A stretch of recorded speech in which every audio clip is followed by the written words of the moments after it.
COVID-19 has hit our oldest Kiwis the hardest.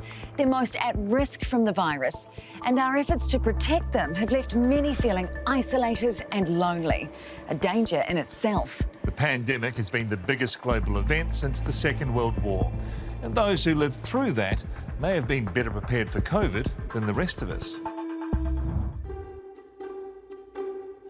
Gisborne City, isolated on the east coast, population 37,000. Hello. Oh, welcome home. Oh, so good to see you. Is it? Among the locals, Betty and Archie Gillies, my mum and dad, 75 and 76 years young. Oh, shivers. I can't read it. They've both had COVID in recent months, but they reckon New Zealand's 2 long lockdowns were almost as hard. Toughest part was not having the kids around. No kids, just sitting at home with the mother. Dad is happy, cheeky and healthy now, but at the height of lockdown he was raced to hospital. It wasn't COVID related, but no one, including Mum, could visit. It was tough. It was a scary time. We didn't know what was happening. It was the unknown that was very hard. Up in Auckland, 77-year-old Wayne Reedy spent lockdown on his own, lonely and isolated. He hated it and tried to end his life. The loneliness is shocking, you know. You can get quite sad. To be honest, there is times when I thought my life was over. He consoled himself with alcohol, lots of it. It's the sadness first that takes me to the drink. Studies have shown that older people suffering from isolation and loneliness are more at risk of developing dementia, having a fall or not getting the medication they require. Loneliness and isolation can lead to a reduction of average lifespan of anything up to sort of 15%. You're seeing a real severe increase in mental health issues, in physical and emotional health. You can see dementia coming on more quickly because people are not having that sort of stimulation. Wayne Reedy had a saviour. Age concerns stepped in, offering support and friendship, and he just gave up the booze.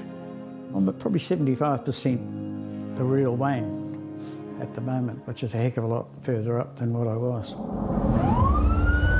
New Zealand has its first death. The patient is a West Coast woman in her 70s who... COVID has been brutal to our older generation. 80% of people dying with the virus here are aged over 70, and our oldest residents are dying at higher than expected rates. I don't think I'd survive if we weren't here. Winnie Flavel-Mott is 94 years old and still going strong in her lifestyle village. I think everyone here seems to love me. That they do. And I love them all too. Born before World War II, the now great-great-grandmother has already seen and survived so much. Her generation, she says, is resilient. As for the war, well, we survived that too. It was hard. Sugar was rationed and butter was rationed, and I promised myself then that when I grow up and do my shop, I'm going to eat butter. And butter, and I still do. Have a little bit of bread with your butter. And that resilience built all those years ago has proved vital for our oldest Kiwis. Yum.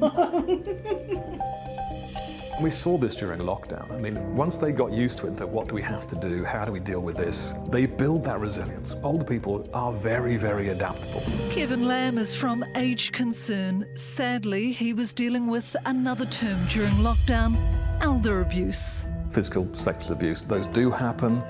And certainly we've seen physical abuse increase during lockdown. But often it's psychological abuse. It's simply taking advantage of someone. It is bullying, it is demeaning, or it can be financial.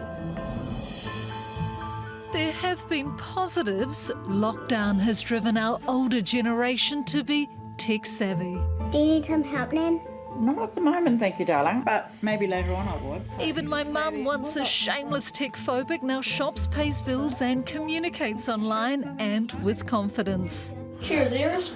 Cheers, big ears. While an online life is handy, nothing beats a real-life cuddle with a young loved one. And as the world opens up, our elders are welcoming that with open arms. You're still married, is that amazing? It's a miracle I'm not dead. And, well, a good giggle.